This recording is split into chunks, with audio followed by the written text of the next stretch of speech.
IPL के लिए आज खिलाड़ियों की नीलामी हुई। इस दौरान ऑस्ट्रेलिया के गेंदबाज मिचेल स्टार्क सबसे महंगे खिलाड़ी साबित हुए।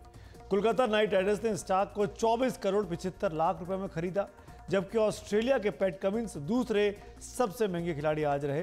पैट कमिंस को 20.5 करोड़ रुपए में सनराइजर्स हैदराबाद ने खरीदा। सबसे बड़ा सवाल यह कि जिन खिलाड़ियों पर सबसे ज्यादा बोली लगाई जाती है, क्या वो आईपीएल में उतना ही अच्छा प्रदर्शन भी कर पाते हैं, यह आप भी जानना चाहेंगे।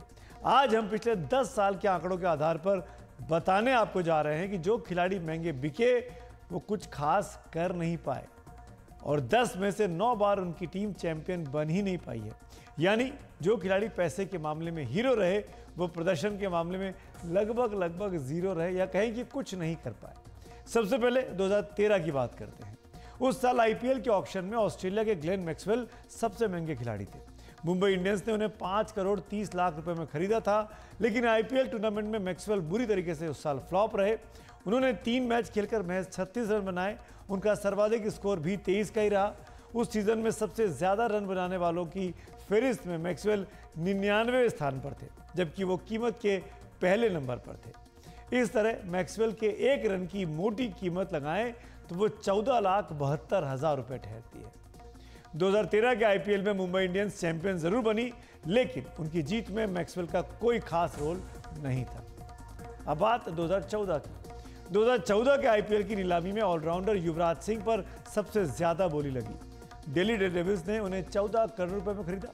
युवराज सिंह ने टूर्नामेंट के 14 मैचों में 376 रन बनाए, जिसमें 3 अर्धशतक शामिल थे।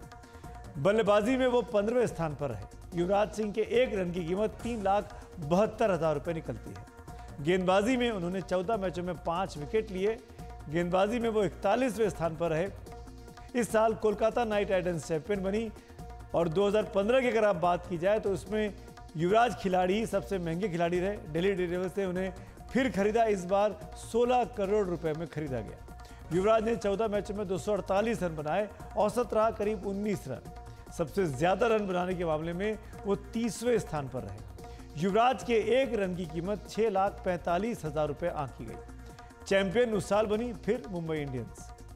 2016 की बात करते हैं। ऑस्ट्रेलिया के ऑलराउंडर शेन वॉटसन को रॉयल चैलेंजर्स बेंगलुरु ने सबसे महंगा 9 करोड़ 50 लाख रुपए में खरीदा। वॉटसन ने 16 मैच में 179 रन बनाए। सबसे ज्यादा रन बनाने के मामले में वो 39वें स्थान पर रहे। वॉटसन के 1 रन की कीमत 5,30,000 रुपए रही। गेंदबाजी में वॉटसन ने 16 मैचों में 20 विकेट लिए थे। सबसे ज्यादा विकेट लेने के मामले में वो 3रे स्थान पर रहे। 2016 में सनराइजर्स हैदराबाद चैंपियन बनी।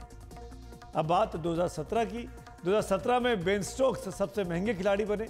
राइजिंग पुणे सुपर जायंट्स ने उन्हें 14 करोड़ 50 लाख रुपए में खरीदा। बेन स्टोक्स इंग्लैंड के ऑलराउंडर हैं। स्टोक्स ने 12 मैचों में 32 की औसत से 316 रन बनाए। इनमें 1 शतक और 1 अर्धशतक शामिल था।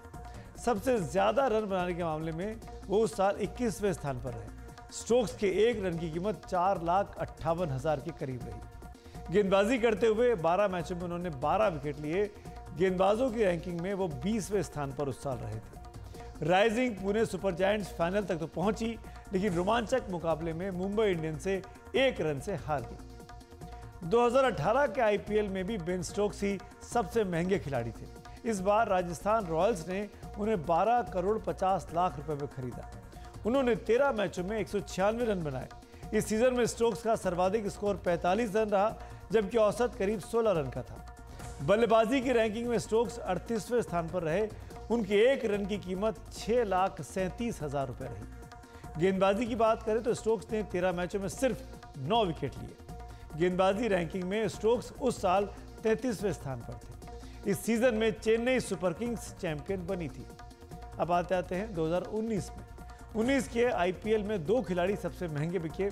जयदेव उनादकट और वरुण चक्रवर्ती दोनों 8 करोड़ 40 लाख रुपए में खरीदे गए।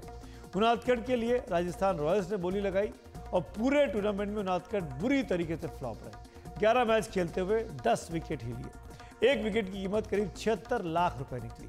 गेंदबाजी रैंकिंग में उनादकट 30वें स्थान पर उस साल रहे थे। खास बात यह कि इस आईपीएल में इमरान ताहिर ने सबसे ज्यादा 26 विकेट लिए, लेकिन चेन्नई ने उन्हें सिर्फ 1 करोड़ रुपए में खरीदा था।